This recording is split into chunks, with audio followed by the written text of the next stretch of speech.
রাজ্যে আসছেন কেন্দ্রীয় স্বরাষ্ট্রমন্ত্রী অমিত শাহ। রাত 8টা নাগাদ এসে পৌঁছবেন কলকাতা বিমানবন্দরে। কথা বলবো আমাদের প্রতিনিধি শিবাশিস মৌলিক রয়েছেন আমাদের সঙ্গে। শিবাশিস, কি কর্মসূচি রয়েছে অমিত শাহ? কুসুমদা, যেমনটা তার সূচি থেকে জানা যাচ্ছে তাতে মূলত সাংগঠনিক কাজে কিন্তু এবার কেন্দ্রীয় স্বরাষ্ট্রমন্ত্রী তিনি পশ্চিমবঙ্গে আসছেন জানুয়ারি শেষে এই দুদিনের সফরের জন্য। আজ সন্ধ্যা 6:30 নাগাদ গুয়াহাটি এয়ারপোর্ট থেকে আসাম থেকে তিনি পশ্চিমবঙ্গে আসবেন। রাত 8:05 নাগাদ কলকাতা বিমানবন্দরে অমিত শাহ অবতরণ করার কথা রয়েছে। তারপর 8:25 নিউ টাউনের নভোটেল হোটেলে পৌঁছবেন কেন্দ্রীয় স্বরাষ্ট্রমন্ত্রী। আধ ঘন্টা তার বিরতির জন্য সময় রাখা হয়েছে। এরপর 9টা থেকে 10টা পর্যন্ত বঙ্গ বিজেপির কোর কমিটির বৈঠকে উপস্থিত থাকবেন প্রাক্তন সর্বভারতীয় সভাপতি হিসেবে বিজেপির অমিত শাহ। এরপরই কিন্তু আগামীকালকে সূচি, আগামীকালকে তিনি 10:40 নাগাদ তার হোটেল থেকে বেরিয়ে 11:10 নাগাদ ব্যারাকপুরের আনন্দপুরি খেলার মাঠে পৌঁছবেন। সেখানে তার একটি কর্মী সম্মেলন বিজেপির তরফে আয়োজন করা হয়েছে। এরপর সেখান থেকে বেরিয়ে তিনি কলকাতা বিমানবন্দর থেকে বাগডোগরার উদ্দেশ্যে পাড়ি দেবেন। বাগডোগরা বিমানবন্দরে নেমে বাগডোগরাতেই তার একটি সাংগঠনিক সভা আয়োজন করা হয়েছে বিজেপির তরফে। সাংগঠনিক সভায় আগামীকাল বক্তব্য রাখবেন অমিত শাহ। এরপরই দিল্লির উদ্দেশ্যে পাড়ি দেবেন অমিত শাহ। ধন্যবাদ।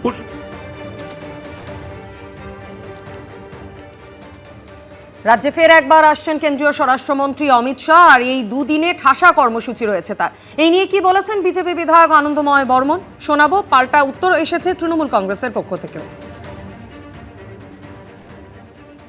আগামী যে পশ্চিমবঙ্গের নির্বাচন, সেই নির্বাচনে তৃণমূল কংগ্রেসের এই অপশাসনের দুর্নীতির সরকারকে কিভাবে উৎখাত করে এখানটায় বিজেপির সরকার প্রতিষ্ঠা করা যায়, এবং সেই লক্ষ্যেই তিনি আমাদের কিছু উপদেশ, কিছু কাজ আমাদের দেবেন। অমিত শাহজির এই পরামর্শে আমরা উজ্জীবিত হয়ে আগামী 2026-এর এপ্রিলে যে নির্বাচন হবে সেই নির্বাচনে ভারতীয় জনতা পার্টিকে জিতিয়ে বাংলার মানুষকে এখানটা সুশাসন দিতে আমরা বদ্ধপরিকর। ভোটের পরিযায়ী পাখি অমিত শাহ, নরেন্দ্র মোদীরা যতবার বাংলায় ভোট আসে তারা আসবে, প্রতিশ্রুতি দেবে, ভোট মিটে যাবে, বাংলার মানুষের কাছে ঘাট ধাক্কা খাবে, আর তারপর বাংলার 100 দিনের টাকা, আবাসের টাকা বন্ধ করে রাখবে। দয়া করে বাংলার মানুষকে আর বঞ্চনা করবেন না। বাঙালি পরিচয় দিলে বাংলাদেশে পাঠিয়ে দেওয়ার যে অসভ্যতাম, এসআইআর এর নাম করে 84 বছরের বয়স্ক মানুষদের লাইনে দাঁড় করিয়ে যে হয়রানি, সাধারণ মানুষের নামের লজিক্যাল ডিসক্রিপেন্সির অজুহাত দিয়ে হয়রানি, বাংলার মানুষ সুদে আসলে জবাব দেবে।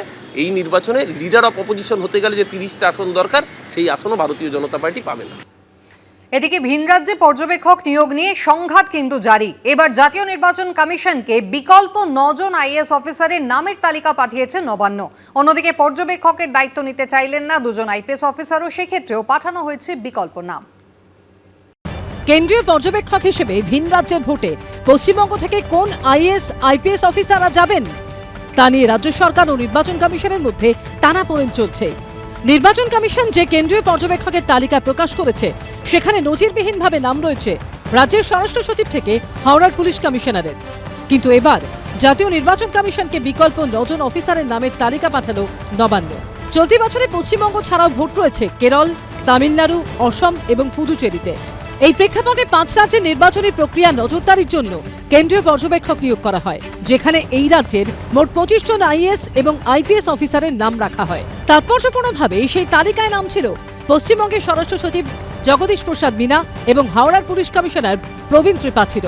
স্বরাষ্ট্র সচিব জগদীশ প্রসাদ মীনাকে তো ট্রেনিং নিতেও নির্দেশ দেয় নির্বাচন কমিশন। তাদের তরফে যুক্তি দেওয়া হয়, পর্যবেক্ষক নিয়োগ নিয়ে 4 বার রিমাইন্ডার দেওয়া হয়েছিল, কিন্তু রাজ্য সরকার কোনো তালিকা দেয়নি।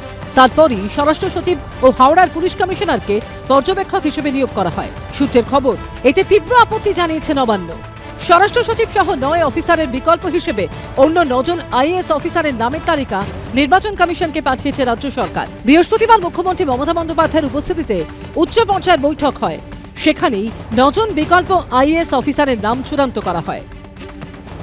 এই ইলেকশন কমিশন যে একেবারে নিরপেক্ষ নয় সে ব্যাপারে কোনো সন্দেহ নেই। আমরা অনেকবার করেছি, হরিয়ানায় করেছি, আসামে করেছি, অনেক জায়গায় ডিউটি করেছি।